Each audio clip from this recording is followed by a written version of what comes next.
Have you ever heard of the Yuki-onna, the snow woman of Japanese folklore? Her story is a chilling tale of beauty, promises, and the icy grip of winter. Let's journey into a snowy mountain forest where a young man named Minakichi and his older partner Mosaku are caught in a terrifying blizzard. They stumbled upon an abandoned hut, a small refuge against the howling wind. As they huddled by a dying fire, Minakichi, worried for his mother, left alone in their village. Mosaku, weathered and weary, simply told him to pray for dawn. But dawn felt a lifetime away. Suddenly, the flimsy door of the hut flew open, blasted by a gust of wind and snow. A figure glided into the room.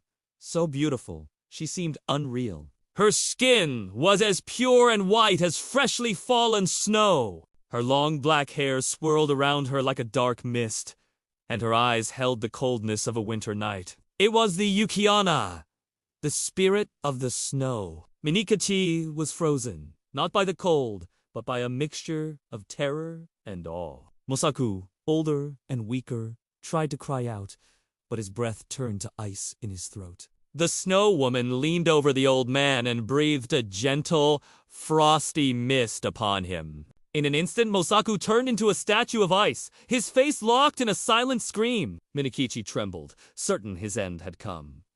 The Yuki-onna then turned her piercing gaze upon him. Her voice was like the tinkling of wind chimes, cold and clear, yet strangely melodic. "You are young," she said, "and you have a certain fairness about you. I will spare your life!"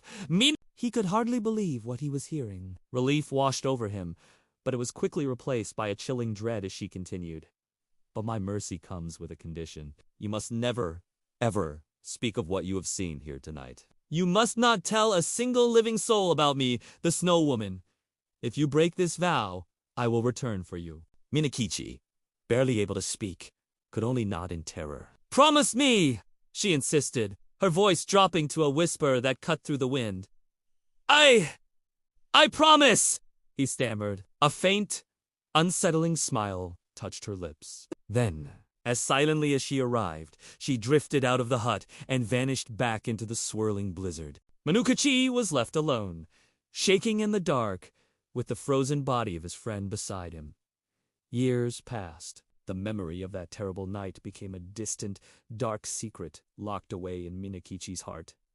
He returned to his village, and life went on. He was a hard worker and a good son to his mother. One day, on his way home, he met a young woman named Yuki. She was traveling alone, and when Minakichi saw her, he was captivated. She was the most beautiful woman he had ever seen, with pale skin, dark hair, and a gentle, quiet grace. He invited her to rest at his home, and his mother took an immediate liking to her. Yuki ended up staying, and before long, Minakichi and Yuki fell deeply in love.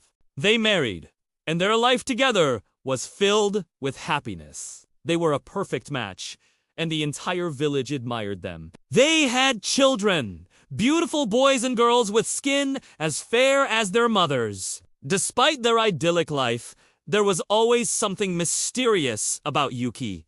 She seemed to hardly age, her beauty remaining as pristine as the day Minakichi first met her, and she had an unusual aversion to heat. Even on the coldest days, she never seemed to feel the chill, but she would shy away from a warm fire.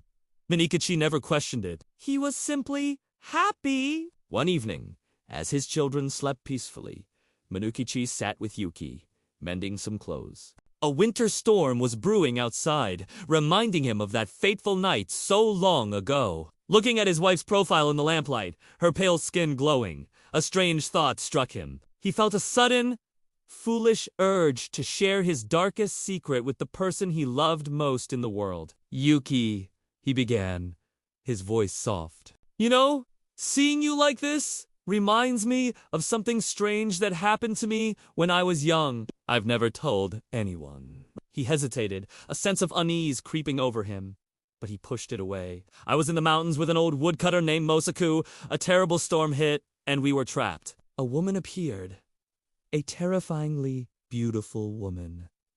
She looked a little like you, my love. He laughed nervously, but Yuki's face had gone rigid. Her gentle expression vanished.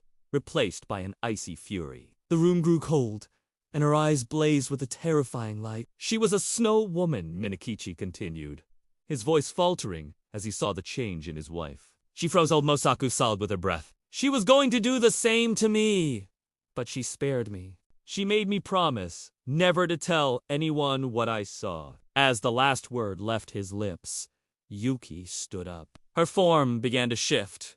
The warm, familiar woman he loved melting away to reveal the ethereal, chilling figure from his past. That woman was me, she hissed, her voice no longer the gentle tone of his wife, but the cold, clear chimes of the Yuki-onna. You promised.